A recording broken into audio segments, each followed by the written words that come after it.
dan katsiran thayyiban mubarakan fihi kama yuhibbu rabbuna wa yarda wa ashhadu an la ilaha illallah wahdahu la syarikalah wa ashhadu anna muhammadan abduhu wa rasuluhu sallallahu alaihi wa ala alihi wa ashabihi ajma'in amma ba'd. Kita lanjutkan kajian kita dari kitab Syarah Bulughul Maram. Kita masuk pada hadis di halaman 236 tentang kaifiyah ghuslul janabah. Wa an Aisyah radhiyallahu anha qalat, dari Aisyah radhiyallahu anha beliau mengatakan, kana Rasulullah sallallahu alaihi wasallam idza igtasala minal janabah yabda'u fayaghsilu yadayhi thumma yufrigu biyaminihi ala shimalihi. Aisyah radhiyallahu anha menceritakan, dulu Rasulullah SAW tatkala beliau mandi janabah, maka beliau memulai dengan membasuh kedua tangan, lalu menuangkan dengan tangan kanannya tadi ke tangan kiri. Beliau basuh kedua tangan dulu, kemudian dengan tangan kanan tadi beliau tuangkan air ke tangan kiri. Fayaghsilu farjahu, lalu beliau membasuh kemaluannya.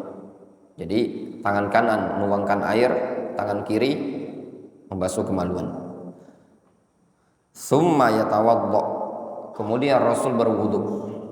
Summa ya'khudul ma' fayudkhilu asabi'ahu fi usul sya'ar, lalu beliau mengambil air, kemudian beliau memasukkan jari jemari tangan tersebut ke pangkal rambut, ya, seperti ini.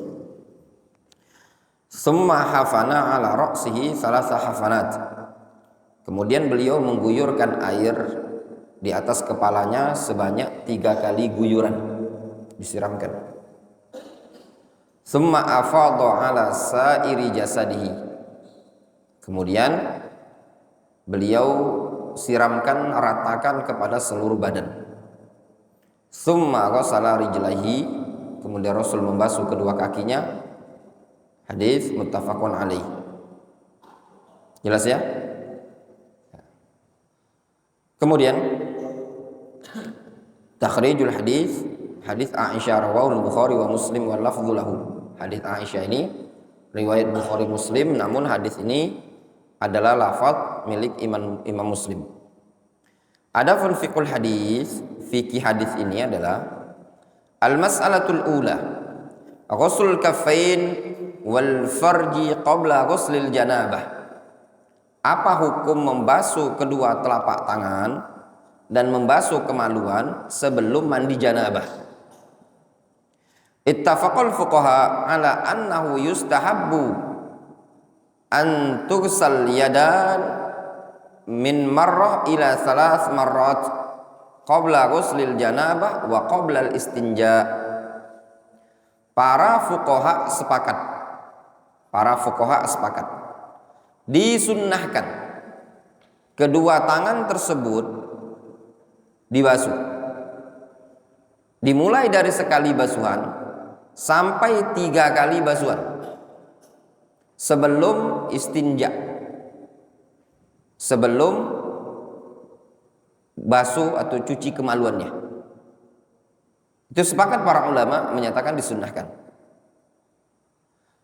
Dan qabla ayyudkhila syakhsu yadayhi fil ina, kemudian sebelum dia memasukkan kedua tangannya ke dalam ember.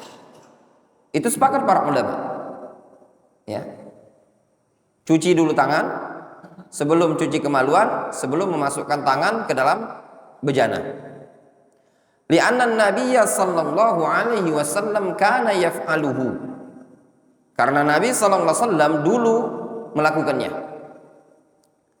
Fa fi hadits Aisyah radhiyallahu anhuma Kana Rasulullah sallallahu alaihi wasallam idza tasala minal janabah yabda'u fayaghsilu yadayhi thumma yufrigu biyaminihi ala shimalihi fayaghsilu farjahu.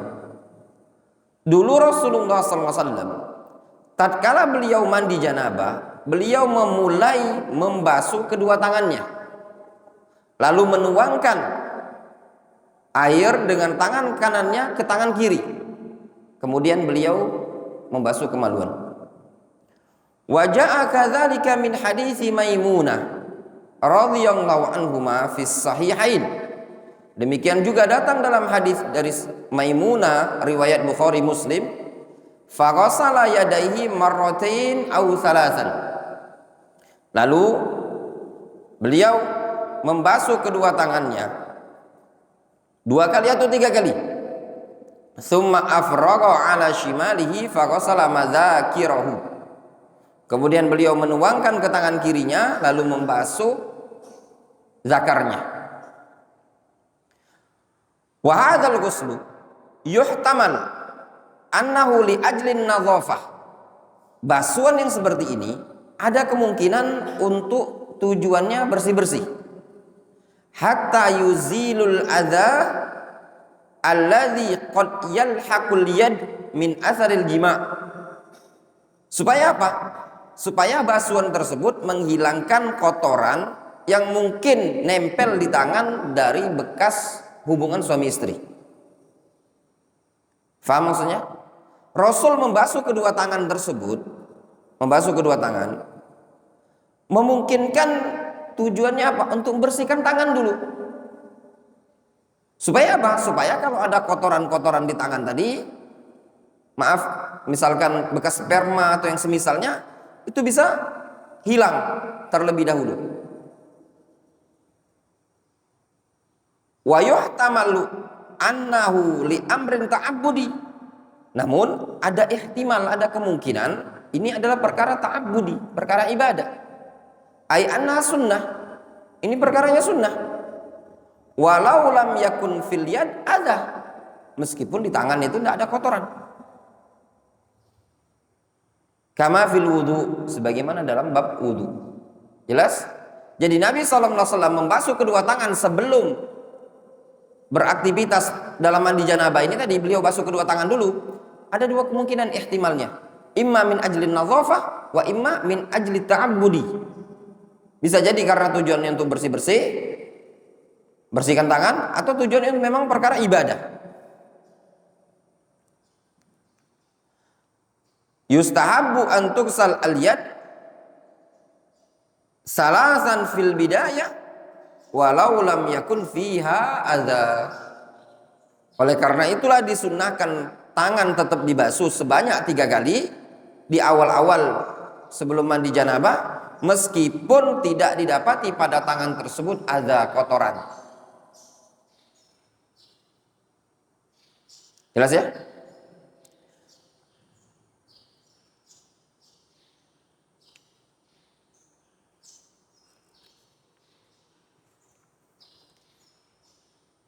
Kemudian wa kadzalika ittafaqu ala annahu yustahabbu lil junub ay yaghsila farjahu qabla ay yaghtasila lil janabah. Demikian juga mereka para ulama sepakat disunnahkan bagi orang yang junub untuk membasuh kemaluannya sebelum dia mandi janabah. Kama jaa fi hadithi Aisyah wa Maimunah, sebagaimana datang riwayat dalam hadis Aisyah dan hadis Maimunah. Wa kilahuma fis sahihain, dua-duanya riwayat Bukhari Muslim. Qalata, Maimunah dan Aisyah mengatakan, summa yufrigu biyaminihi ala shimalihi fayaghsilu farjahu summa yatawaddau. Kemudian Nabi SAW menuangkan air dengan tangan kanannya ke tangan kiri, lalu beliau membasuh kemaluannya kemudian berwudu. Wal muradu min ghuslil farji izalatu ma asabahu minal adza. Dan yang dimaksudkan membasuh kemaluan di sini menghilangkan segala sesuatu yang nempel berupa kotoran. Fa fi hadithi Maimunah radhiyallahu anhuma, juga disebutkan dalam hadis Maimunah, qalat, Maimunah mengatakan, wa ghasala farjahu wa ma asabahu minal adha. Nabi SAW membasuh kemaluannya dan membasuh segala sesuatu yang nempel berupa kotoran. Ayyaghsil farjahu li izalati ma asabahu minal adha.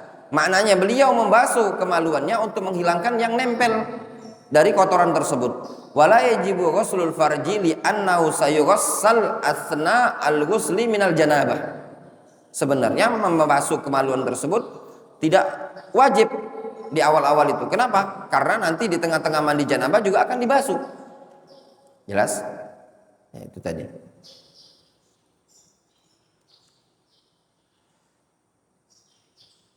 Jelas ya?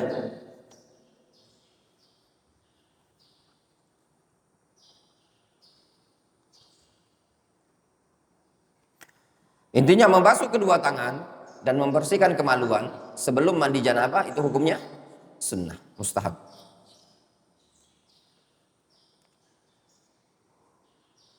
Udah punya kitabnya? Imam udah punya? Punya? Bisa kan? Ya kan? Bisa sebenarnya. Antum ini pemalas. Ya.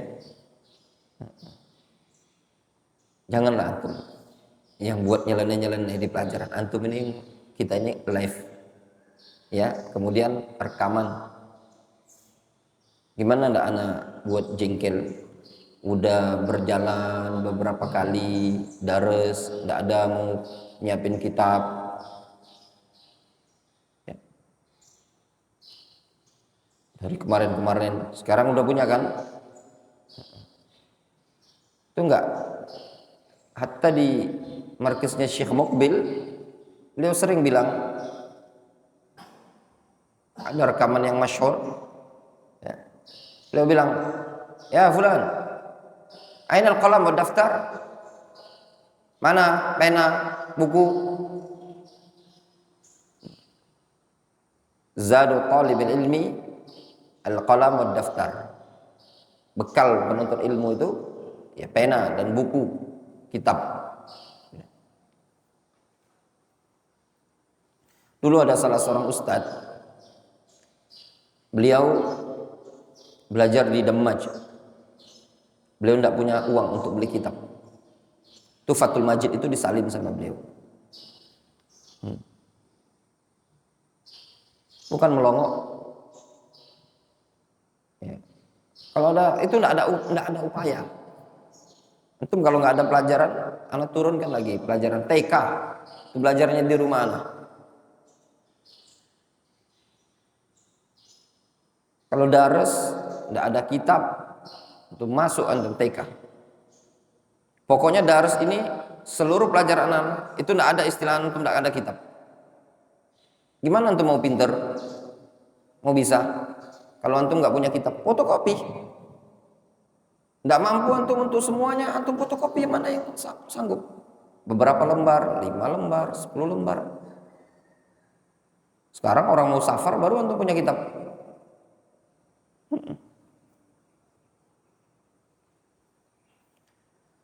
Itu menunjukkan antum nggak kreatif.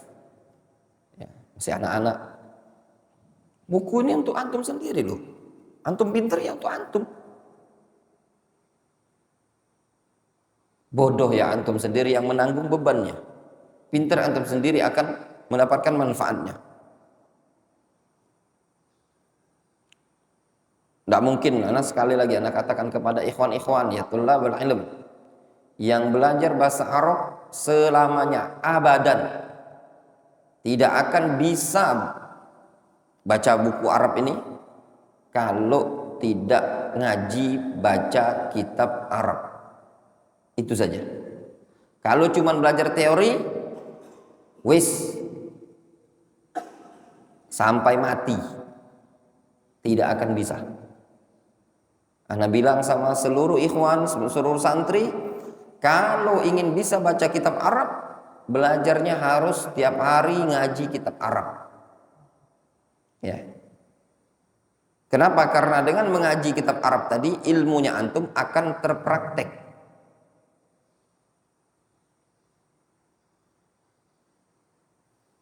Kalau antum punya kitab, antum bisa baca kan? Antum bisa nyimak. Wala yajibu ghuslul farji. Oh, kalau ada tulisan kayak gitu bacanya farji, bukan faroj. Ya benar? Li'annahu sayughassalu asna'ul ghusli minal janabati. Oh, itu cara bacanya. Sayughassalu asna'ul ghusli minal janabati. Jelas? Sehingga setelah kajian antum bisa murajaah. Ya apa tidak? Antum bisa murajaah, antum bisa baca lagi. Dan antum dapat kosakata. Wa ghasala. Oh, ghasala itu artinya membasuh. Farjahu, oh kemaluan. Ya apa tidak? Tapi kalau nggak punya kitab, model-model Imam, model-model Ahmad, melongo aja. Gimana tuh mau bisa?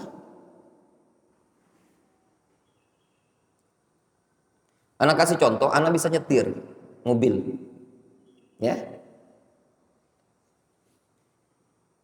mobil ada gigi tuh, Innova, Avanza, ya, yang ada giginya bisa. Tapi anak tidak bisa nyetir mobil yang ada matic, dan belum pernah nyoba, dan belum pernah berani.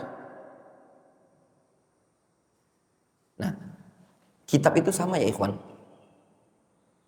Kenapa kita harus memperbanyak mengkaji kitab itu tadi? Supaya antum terbiasa.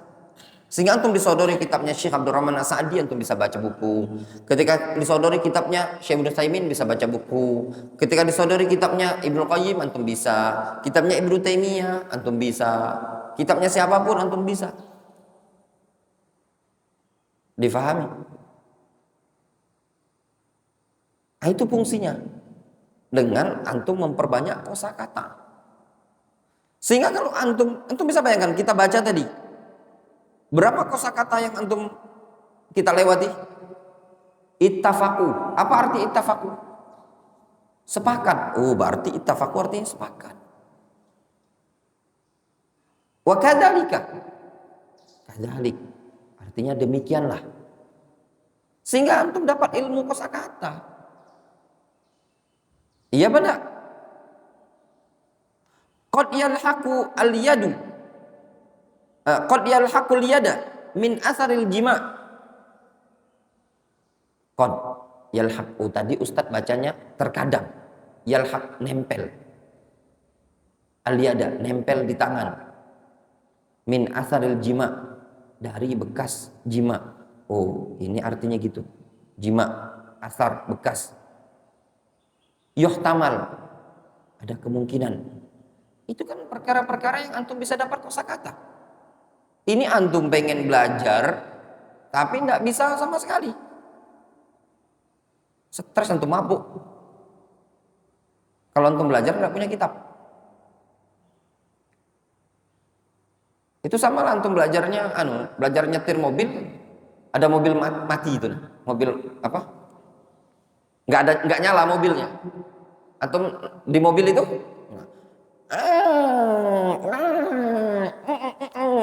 itulah tadi antum.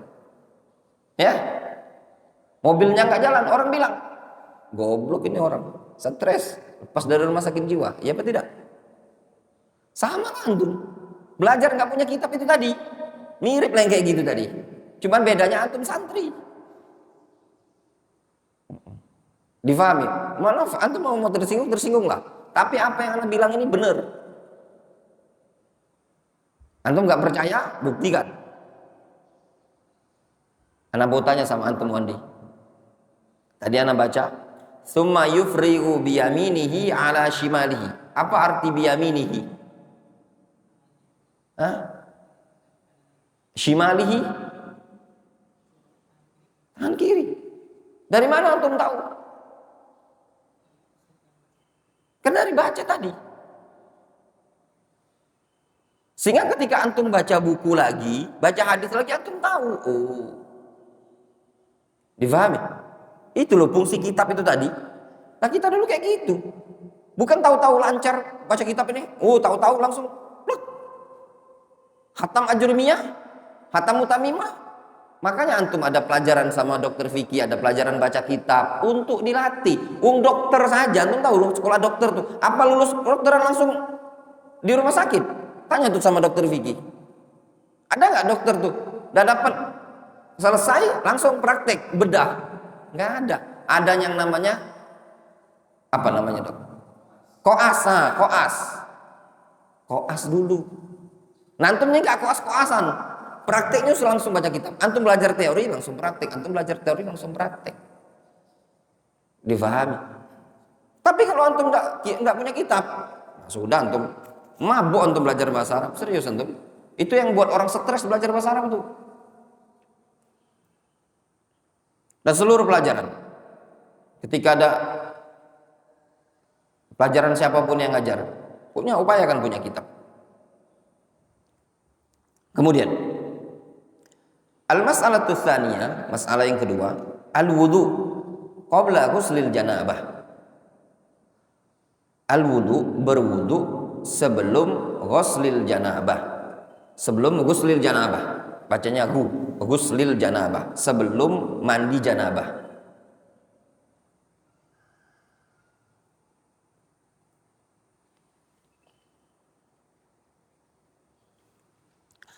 La khilafa baina ahli ilmi annahu yustahabbu liman arada ghuslal janabati ayyatawadda'a qablahu.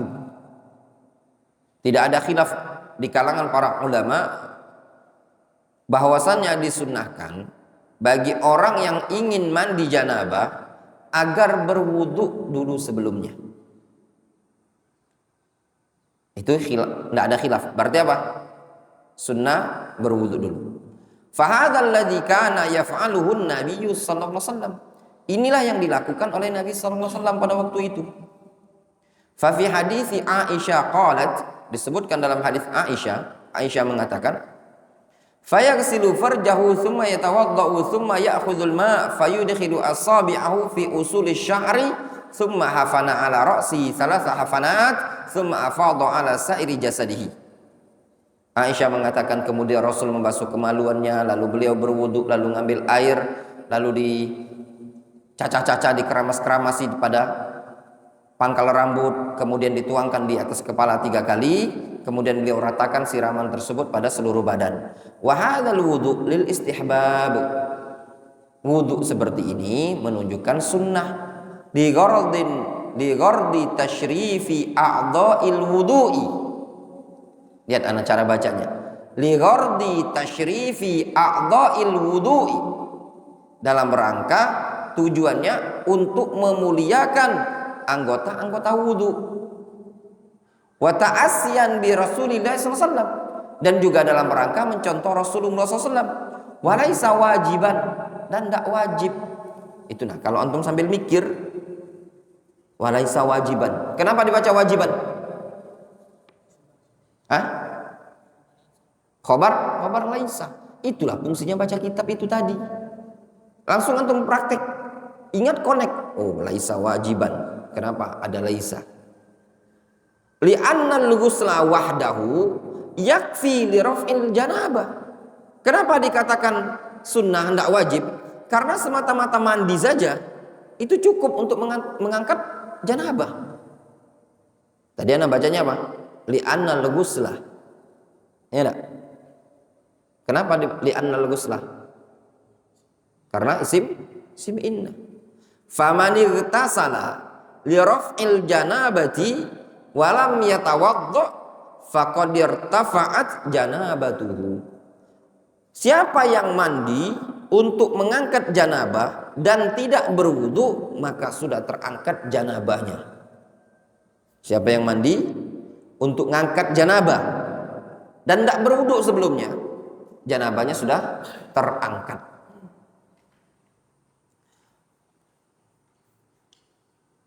Antum kalau mandi janabah gimana? Langsung mandi aja ya? Wudu dulu. Nah, wudu dulu itu afdal sunnah. Tapi kalau seandainya antum langsung basah-basah, itu sah. Walladzi alaihi jumhuru ahli ilmi, pendapat jumhur, annahu yustahabbu an tughassal hadhil a'dha salasa marrat. Menurut jumhur disunnahkan anggota wudu ini tadi dibasuh 3 kali, kama fi wudu'is shalah, sebagaimana pada wudu untuk salat.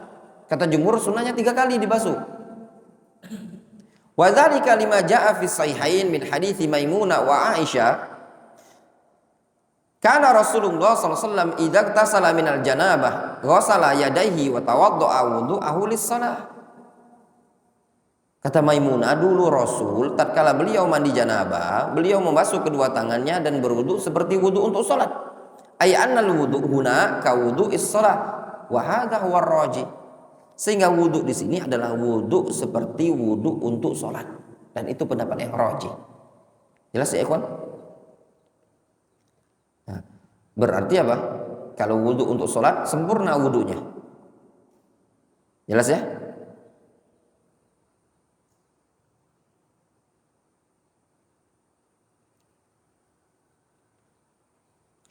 Kemudian masalah berikutnya, ghuslul qadamain ma'al wudu, membasuh kedua kaki bersamaan dengan wudu tadi. La khilafa baina ahli ilmi annahu yajuzu liman tawaddaa qabla ghuslil janabah ay yaghsila rijlaihi ma'a wudu'ihi. Para ulama sepakat bahwasannya bagi orang yang mandi janabah tersebut disunnahkan bagi dia, atau boleh bagi dia, bagi orang yang berwudu tadi, untuk sebelum mandi janabahnya agar membasuh kedua kakinya bersamaan dengan wudu tadi. Wahtalafu, namun yang jadi khilafnya adalah halil afdol ayyaghsila rijlaihi ma'a wudu'i hada am al afdol ayyatrukahuma wa yaghsilahuma ba'da intihaihi min ghuslil janabah. Atau apakah yang afdol justru dia tinggalkan dulu, nanti dia basuh setelah selesai mandi janabah. Jelas? Nah, alladzi alaihi jumhuru ahli ilmi, kata jumhur, annal mustahabba lahu ayu akhir taghsilal qadamain ila ba'di ghuslil janabah. Kata jumhur, yang disunnahkan dia tunda pembasuhan kedua kaki tadi sampai selesai mandi janabah. Sampai selesai mandi janabah. Fayatawaddau wudu'ahu lis-shalah. Kemudian dia berwudu seperti wudu untuk salat. Ma ada al-qadamain, kecuali kedua kaki. Tsumma yaghtasilu, kemudian dia mandi, tsumma yaghsil al-qadamain. Kemudian barulah dia basuh kedua kaki tadi. Jelas? Jadi kata jumhur, dia wudhu dulu seperti untuk sholat, tapi jangan dulu basuh kaki. Jelas? Kemudian mandi, kemudian baru terakhir basuh kaki. Fa fi sahihain min hadithi Maimunah radhiyallahu anha qalat, Maimunah mengatakan, anna nabiyya sallallahu alaihi wasallam tawaddaa wudu'ahu lis-shalah ghaira rijlaihi, tsumma afadha ala jasadi al-ma', tsumma tanaha fa ghassala qadamaihi. Maimunah mengatakan, dulu Rasul berwudu seperti untuk sholat, kecuali kedua kaki. Kemudian beliau mengguyur air, meratakan air di jasad beliau. Kemudian beliau menyingkir, lalu membasuh kedua kaki beliau. Tanaha, dari nahiyah, meminggir, memojok.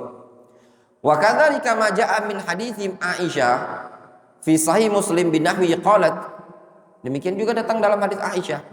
Aisyah mengatakan, summa hafana ala ra'si thalatha hafanat summa afadha ala sa'iri jasadihi summa ghassala rijlaihi.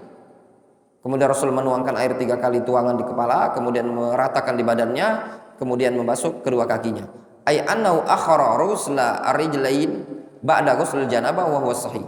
Maknanya apa? Nabi sallallahu alaihi wasallam mengakhirkan pembasuhan kedua kaki setelah mandi janabah, dan itu pendapat yang sahih.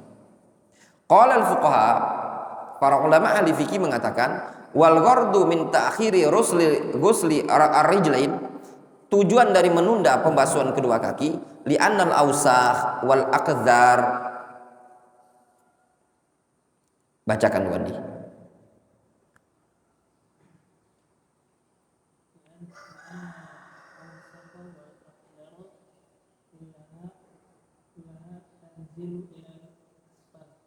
Li'annal awsakh wal aqdhar kullaha tanzilu ilal asfal.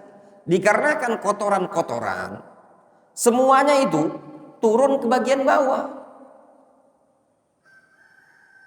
Nah, kalau antum punya kitab, kenapa tadi dibaca kullaha?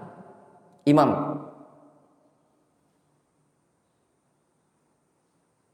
kenapa dibaca kullaha?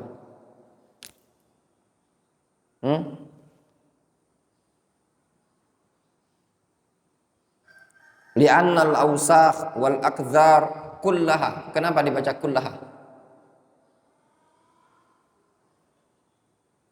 Faza. Hah? Taukid. Yakin? Taukid apa namanya? Taukid maknawi. Masya Allah, faza ya. Taukid ya. Benar, irsyad. Benar. Namanya taukid. Nah, itu kalau punya kitab. Nanti antum terbiasa.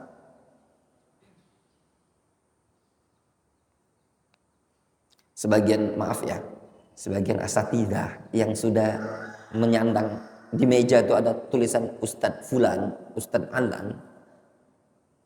Kadang baca kitab itu tidak bagus. Mohon maaf ya, tidak bagus.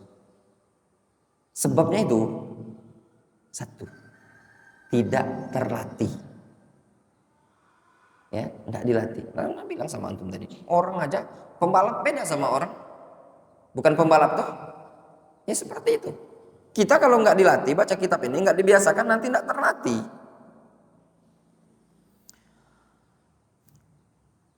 Fatughsalu al-qadamai.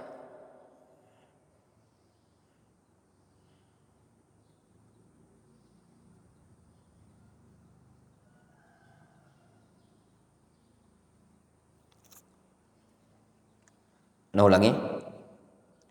Li'annal awsakha wal aqdhara kullaha tanzilu ilal asfal. Dikarenakan kotoran seluruhnya akan turun ke bagian bawah.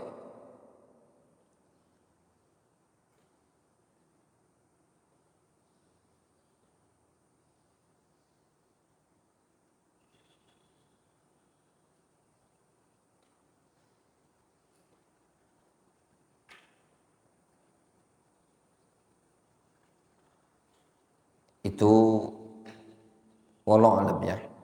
Kalau mau dibaca majhul, dia enggak qadamain, tapi al-qadaman. Ya.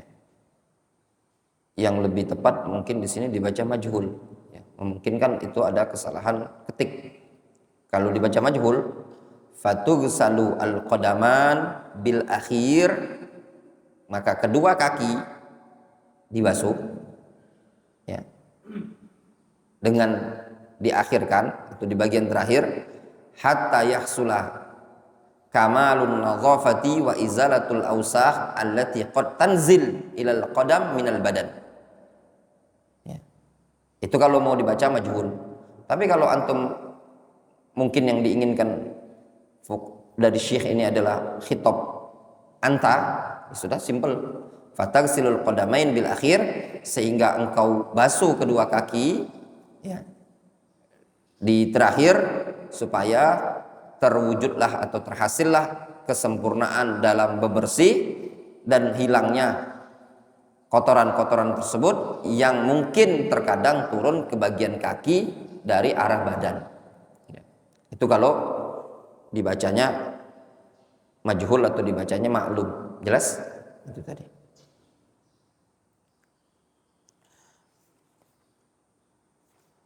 Kemudian al-mas'alatur rabi'ah, masalah yang keempat,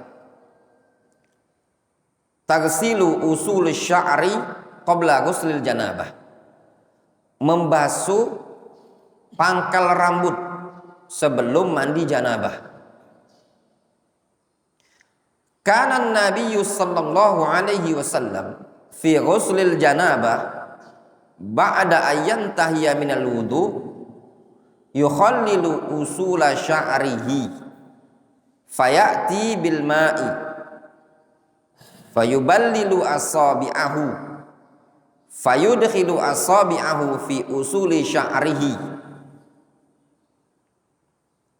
Dulu Nabi SAW ketika beliau mandi janabah, setelah berwudu, maka beliau yukhallil usula sya'rihi. Beliau menyela-nyela pangkal rambut. Ya. Jadi ini rambut, beliau di sela-sela kayak gini, kayak kita keramas. Ya. Dengan mendatangkan air, ya, ya, dibasahi jari jemari. Misalkan ini air basah, digini-gini kan. Apa namanya bahasa kitanya? Apa? Dimek-mek itu kepalanya, ya. Lalu beliau memasukkan jari jemari di pangkal rambut tersebut sampai supaya air tersebut nyampai ke kulit, hatta yasilal ma ilal basyarah tahta sya'ar, sampai air tersebut nyampai ke kulit yang ada di bawah rambut. Qalat Aisyah mengatakan, thumma ya'khudul ma fayudkhilu asabi'ahu fi usuli sya'ar thumma hafana ala ra'si thalatha hafanat wa fi riwayatin anhuma thumma yukhallilu biyadihi sya'arahu hatta idza dhanna qad annahu qad arwa basyaratahu afadha 'alaihi al-ma. Dalam riwayat yang lain disebutkan, kemudian Aisyah, Rasul menyela-nyela rambut beliau dengan tangannya sehingga sampai beliau menganggap sudah rata kulitnya tadi, sudah basah, sudah lembab semua, lalu beliau menyiramkan air, diratakan di badan. Wal murad min hadzal takhlil, tujuan dari di sela-sela seperti ini, hatta yartuba sya'ru wa yalinuhu qabla al-ghusl, supaya rambut tersebut basah, lembab dan lunak. Wa yulayyinuhu, ya, untuk melunakkannya qabla al-ghusl, sebelum mandi. Wala khilafa baina ahli ilmi anna hadha takhlil lil istihbab la lil wujub. Juga tidak ada khilaf di kalangan para ulama, tindakan seperti ini hukumnya sunnah, bukan menunjukkan kewajiban, illa idza kana ala sya'r mada lasiqa kal hina fa huna yajibu ay yukhallil hatta yuzil hadil madah. Kecuali kalau memang di rambut tersebut ada bahan yang nempel seperti hina atau mungkin yang keras-keras, ya, cat atau apa, sehingga wajib untuk di sela-sela supaya hilang cairan-cairan atau bahan-bahan tersebut. Difahami? Nah, itu penjelasannya. Wallahu ta'ala. Masih ada waktu, kita lanjutkan kitab yang berikutnya.